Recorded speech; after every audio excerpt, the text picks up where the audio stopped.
রাত তখন প্রায় 12টা। রাফি কম্পিউটার বন্ধ করে বিছানায় যাবে এমন সময় ফোনটা কেঁপে উঠল। অচেনা নম্বর। হ্যালো, ওপাশে নিঃশব্দ।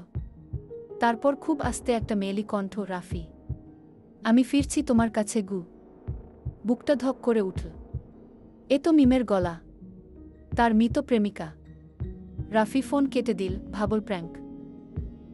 পরের রাতেও ঠিক একই সময়ে সেই কণ্ঠ, আমাকে মনে আছে রাফি? তুমি কে? আমি মিম। তুমি বলেছিলে মরলেও কেউ তোমাকে আমার কাছ থেকে আলাদা করতে পারবে না। আমি এলাম। রাফির শরীর ঠান্ডা হয়ে গেল। ভিডিও কলের অনুরোধ এল। ভয় আর কৌতূহল মিশে সে কলটা ধরল। স্ক্রিনে মিম কফিনে যেমন দেখেছিল ঠিক তেমনি।